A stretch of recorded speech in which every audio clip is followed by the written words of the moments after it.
피의자 신분으로 불러 조사하고 있습니다. 이지은 기자입니다. 수원지검 형사 6부는 오늘 경기도청 본청과 의정부 북부청사를 압수수색하고 있습니다. 압수수색 영장에 적시된 피의자는 이화영 전 경기평화부지사이며 혐의 내용은 대북송금 의혹과 관련된 외국환거래법 위반인 것으로 전해졌습니다. 경기도청 도지사실과 비서실, 경제부지사실, 기획조정실, 평화협력국 등을 비롯해 사건 관련자들의 주거지와 사무실 등 10여 곳이 대상입니다.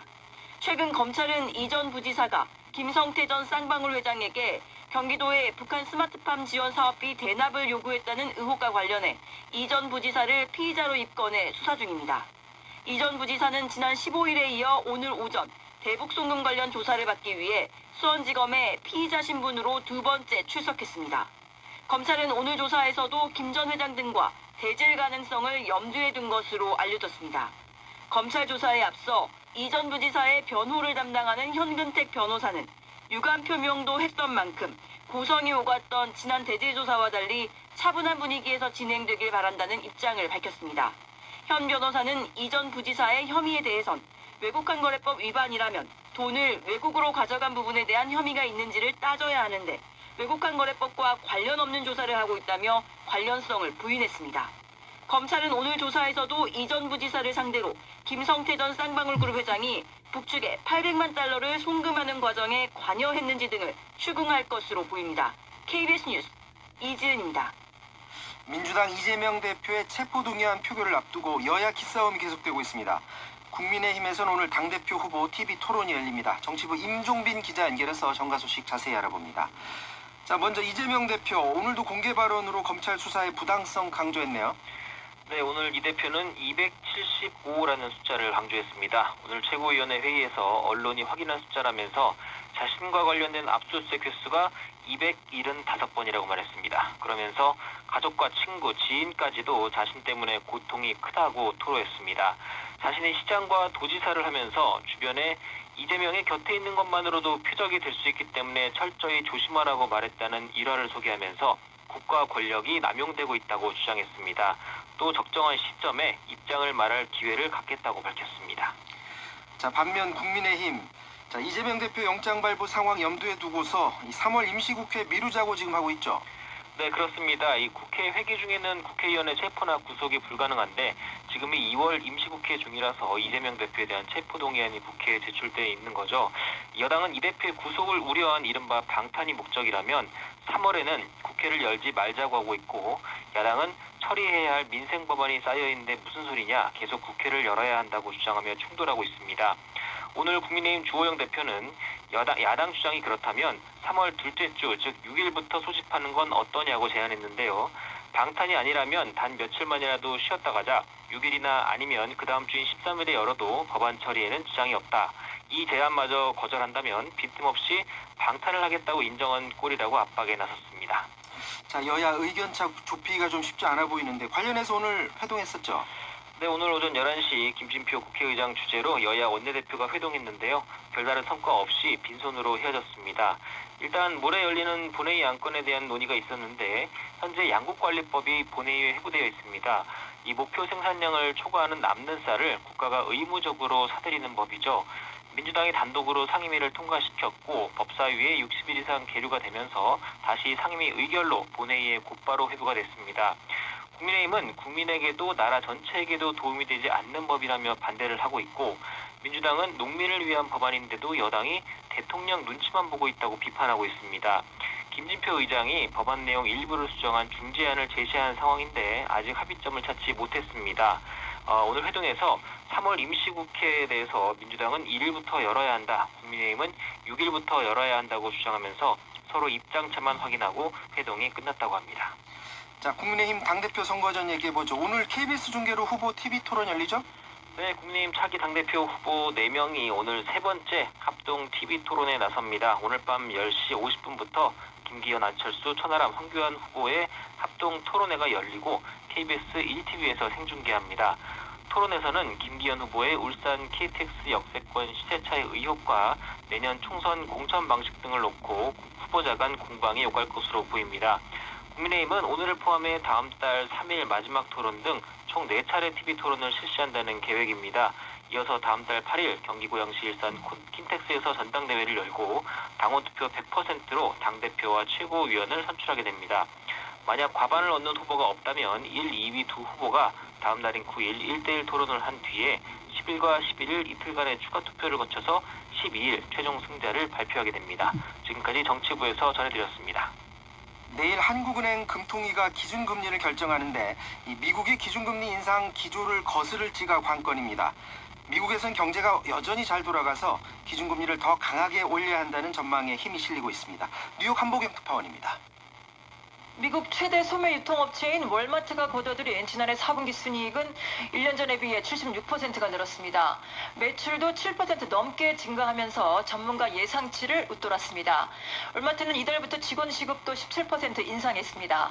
대형 유통업체 홈디포 역시 인력난을 해결하기 위해 직원 임금 인상에 올해 10억 달러를 투입할 거라고 발표했습니다. 미국 경제 핵심 축인 소비가 계속해서 잘 돌아가고 있는 데다가 탄탄한 고용시장을 바탕으로 기업들의 임금 인상이 이어질 가능성도 크다는 얘기입니다. 제조업과 서비스업을 망라한 미국 구매 관리자 지수도 이번 달에 50.2를 기록했는데 8개월 만에 50을 넘었습니다. 구매 관리자 지수는 향후 실물 경제를 가늠해보는 지표로 50을 넘었다는 건 경기가 좋아질 것으로 기업들이 보고 있다는 의미이기도 합니다. 연방준비제도의 강력한 긴축에도 미국 경제가 잘 버티고 있다는 방증이긴 하지만 1년 가까이 이어진 연준의 금리 인상 효과가 아직 잘 나타나지 않고 있다는 해석이 가능한 대목이기도 합니다. 결국 경기 침체 우려는 줄어든 대신 긴축 우려는 다시 커지게 됐습니다. 물가를 잡기 위한 연준의 강력한 금리 인상 기조가 더 강하게, 더 오랫동안 지속될 거란 전망에 다시 힘이 실리면서 뉴욕 증시 주요 지수는 모두 2% 이상씩 하락 마감했습니다. 연준의 통화정책을 예측하는 페드워치를 보면 연준이 다음 달 통화정책회의에서 기준금리를 0.5%포인트 인상하는, 그러니까 다시 빅스텝을 밟을 가능성은 24%로 뛰었습니다. 한 달 전만 해도 이 가능성은 제로였습니다. 뉴욕에서 KBS 뉴스 한보경입니다. 집값과 전셋값이 동반 하락 중이죠. 이 역전세난으로 요즘 임대인과 세입자의 입장이 뒤바뀐 게 현실입니다. 문제는 무리한 갭 투자자들로 인해서 이 전세 입주자들의 피해가 속출하고 있다는 겁니다. 정창준 해설위원과 이 문제 짚어보도록 하겠습니다. 자, 부동산 침체기 때는 보통 이제 집값이랑 전셋값이 동반 하락하게 되는데 전셋값이 또 집값을 더 끌어내리는 역할을 하곤 해요. 근데 요즘 전세가 하락폭이 굉장히 큰가요? 네, 아파트 전세가격 지수를 보면 지난해 중반을 지나면서 전세값이 확연히 하락세를 보였는데요. 전국 기준으로 보면 22년 1월 104.5에서 23년 1월 92.2, 지수상으로 11.8% 하락을 했고요. 수도권 기준으로 보면 22년 1월에 105.3에서 23년 1월 88.4, 지수상으로 16%가 하락했습니다. 지수상으로 이 정도니까 곳에 따라 체감하는 하락폭은 더 클 것으로 보입니다.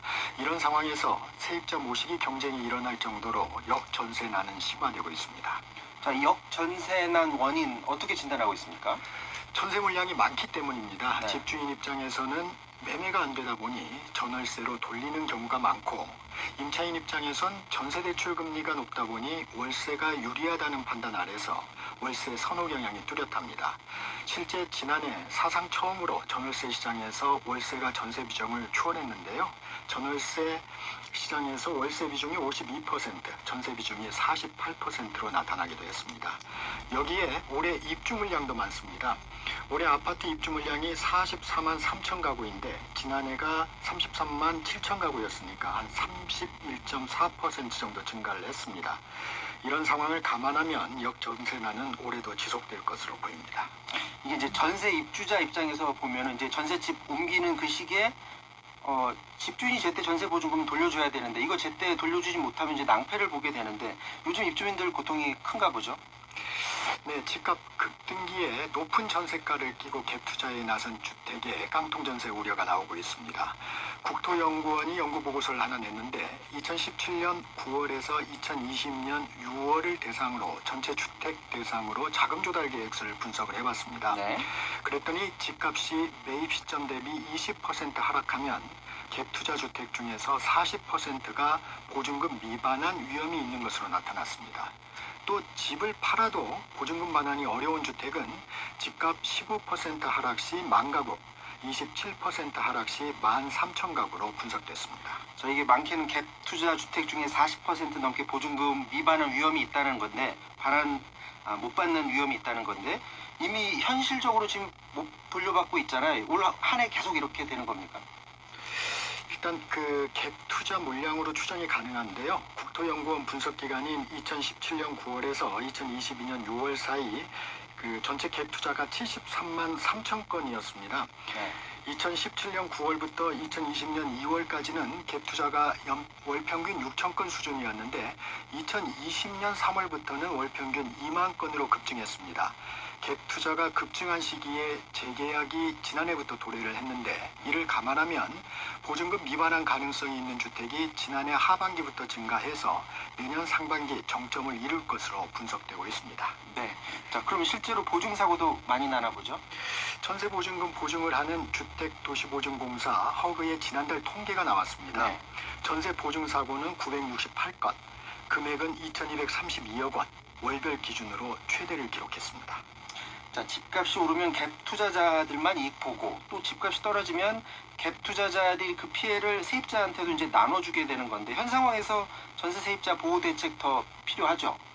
국토연구원은 이에 대해서 제도적으로 임대차 계약 정보와 금융 정보를 연계해서 임대인 보증금 상환 능력을 관리하는 체계가 좀 필요하고 보증금의 일정 수준 이상을 예치하거나 예치하지 않은 금액에 대해서는 임대인이 보증금 반환보험을 가입하도록 해서 보증금 미반환 위험에 대응할 것을 제안을 했습니다. 네. 대책이 필요한 시점입니다. 자, 이런 상황이 올 거라는 게 전문가들 사이에서 그동안 수없이 지적이 되어 왔었는데 이 갭 투자자들에 대한 제대로 된 견제장치 만들지 못했던 것, 그게 더 큰 문제였던 것 같습니다. 자, 지금까지 정창준 해설위원이었습니다. 다음 소식입니다. 지난해 출생아 숫자가 25만 명 아래로 내려가면서 또다시 역대 최저 기록을 갈아치웠습니다. 합계 출산율은 0.8명 선이 무너져서 특단의 대책이 시급합니다. 이승훈 기자입니다. 통계청이 잠정 집계한 지난해 출생아 수는 24만 9천 명입니다. 전년보다 11,000여 명, 4.4% 감소하며 역대 최소치를 다시 갈아치웠습니다. 출생아 숫자는 2017년 40만 명 아래로 떨어진 뒤 3년 만에 30만 명 선이 무너졌고 이번에는 25만 명 아래로 내려갔습니다. 여성 1명이 평생 낳을 것으로 예상되는 아이의 수인 합계 출산율은 0.78명으로 처음 0.8명 아래로 떨어졌습니다. OECD 회원국 평균 합계 출산율인 1.59명의 절반에도 미치지 못하는 수준입니다. 지역별로는 세종만 유일하게 합계 출산율이 1명을 넘겼고 서울은 0.59명으로 17개 시도 중 가장 적었습니다. 이렇게 출생아 수는 감소했지만 사망자는 더 늘었습니다. 인구 고령화에 코로나19까지 겹치며 지난해 사망자는 전년보다 17% 증가한 37만 2천여 명을 기록했습니다. 이에 따라 인구는 12만 3천여 명 자연 감소했습니다. 5만 7천여 명 자연 감소를 기록했던 전년보다 감소폭이 2배 이상 확대된 겁니다. 2020년 처음으로 자연 감소로 돌아선 이후 해마다 감소폭이 더 커지는 추세입니다. 역대 최저치를 매년 경신하고 있는 혼인 건수에 출산 기피 현상까지 더해지면서 인구 감소가 더 가속화될 거란 우려가 커지고 있습니다. KBS 뉴스 이승훈입니다. 지난해 가을 꿀벌 100억 마리가 사라지거나 죽는 현상이 발생해서 정부가 대응에 나섰습니다. 정부는 해충의 일종인 응애 때문이라고 보고 있는데 농가에선 이상기후 영향이라고 말하고 있습니다. 장혁진 기자입니다. 지난해 9월부터 11월까지 꿀벌이 사라지거나 죽는 현상이 전국적으로 벌통 50만 개에서 나타난 것으로 집계됐습니다. 벌통 하나에 꿀벌이 평균 2만 마리가 산다는 것을 감안하면 총 100억 마리가 석 달간 피해를 입은 겁니다. 이번 겨울에도 비슷한 현상이 일어나고 있어서 피해 규모는 더 늘어날 수 있습니다. 지난해 겨울 꿀벌 80억 마리가 사라진 데 이어 가을에도 현상이 반복되자 전체 벌통 수는 1년 만에 8.2% 줄어들었습니다. 정부는 해충의 일종인 응애가 주요 원인이라고 분석했는데 농가들이 방제 조치를 충분히 하지 않았거나 방제제를 너무 많이 써 꿀벌 면역력을 낮췄다고 설명했습니다. 하지만 농가들은 가을과 겨울 이상 저온, 이상 고온 현상이 반복되면서 꿀벌 생태에 영향을 끼쳤다고 주장하고 있습니다. 이에 대해 정부는 이번 꿀벌 피해와 직접적인 연관성이 입증되진 않았다라면서 방제 작업에 집중하겠다는 계획입니다. 정부는 농가에 월동 직후 방제 약품을 신속히 공급하고 6월부터 10월까지 집중 방제 기간을 운영하기로 했습니다. 또 피해를 입은 농가에 벌통을 조기 공급하고 농가당 최대 1,000만 원까지 농축산 경영자금을 지원해 사료비와 기저제 등을 구입하도록 할 예정입니다. 정부는 꿀벌 개체수가 급감해도 국내 양봉산업에는 큰 영향이 없을 거라면서 생태계에 미치는 영향도 제한적일 것으로 봤습니다. KBS 뉴스 장혁진입니다. 이어서 간추린 뉴스 박사임 아나운서가 전합니다. 경기 수원 남부경찰서는 층간소음 문제로 다투다 전기 충격기로 이웃을 다치게 한 혐의로 40대 여성 A씨를 긴급 체포해 조사하고 있습니다. A씨는 어제 오후 3시 40분쯤 수원시 영통구의 한 아파트 1층에서 윗집에 사는 50대 여성 B씨와 층간소음 문제로 말다툼하다 호신용으로 갖고 있던 전기 충격기를 휘둘러 B씨를 다치게 한 혐의를 받고 있습니다. 대법원 2부는 다단계 방식으로 피해자 7,000명으로부터 1조 원대 투자금을 끌어모아 가로챈 화장품 업체 RC7 대표 엄모 씨에게 징역 20년을 선고한 원심을 확정하고 법인에는 벌금 10억 원을 부과했다고 오늘 밝혔습니다. 엄 씨는 2015년 7월부터 2021년 8월 사이 피해자 7,000명을 상대로 4개월간 투자금의 5%를 이자로 주고 다섯째 달에는 투자 원금을 돌려주겠다고 속여 약 1조 2천억 원 상당을 가로챈 혐의를 받았습니다. 검찰이 라인 사태 핵심 인물인 전 스타모빌리티 회장 김봉현 씨가 변호사 등으로부터 조언을 받아 위증했다는 진술을 확보해 수사에 나섰습니다. 서울 남부지검은 지난주 위증 교사 혐의 등으로 김 씨의 변호를 맡았던 A 변호사의 주거지와 사무실 등을 압수수색했습니다. 지난해 급격한 금리 인상으로 부동산 시장이 악화되면서 대부업체들이 부동산 등을 담보로 돈을 빌려준 담보대출 연체율이 10%대로 급등했습니다. 한국대부금융협회 자료를 보면 지난해 12월 기준 대형 대부업체 25개사가 취급한 담보대출 연체율이 10.2%로 올랐습니다. 지난해 1월의 4.8%와 비교하면 2배 이상 높아진 수준입니다. 불황으로 정보기술업계에 채용 한파가 닥친 가운데 카카오가 최근 진행 중이던 경력 채용을 결국 중단했습니다. 카카오는 이달 중순 경력 개발자 수시 채용에서 면접 전형을 준비하던 지원자들에게 일괄적으로 탈락 처리를 통보했습니다. 이번 채용 중단 사태는 코로나19 사태로 찾아온 IT업계 호황 속에 개발자 등을 대거 채용했던 카카오가 늘어난 인건비 부담을 견디지 못한 데 따른 것으로 업계는 해석하고 있습니다. 전라북도는 정읍시 소성면의 한 토종 닭 농장에서 조류 인플루엔자 H5형 항원이 검출됐다고 밝혔습니다. 고병원성 여부 판정까지는 하루에서 사흘가량 소요될 걸로 보입니다. 전라북도는 초동대응팀의 현장에 투입해 선제적 방역 조치를 실시하고 닭 42,500마리에 대한 예방적 처분을 진행하고 있습니다. 해양수산부는 오늘부터 관련 시행규칙을 개정해 보호가 시급한 참돌고래와 낫돌고래 그리고 해마 이렇게 3종을 신규로 해양보호생물로 지정했습니다. 해양보호생물로 지정되면 일반적으로 포획이나 채취가 금지되며 위반할 경우 3년 이하의 징역 또는 3천만 원 이하의 벌금에 처해집니다. 오늘 전국에 가끔 구름이 많이 끼는 가운데 전남과 경남, 제주에는 늦은 밤부터 비나 눈이 조금 내리겠습니다. 오늘 낮 최고 기온은 서울이 7도 등 전국이 4도에서 11도로 어제보다 2도에서 5도 정도 높겠습니다. 지금까지 간추린 뉴스를 전해드렸습니다. 뉴스 중계탑 마치겠습니다. 진행의 박찬영이었고요. 내일 다시 뵙겠습니다. 고맙습니다.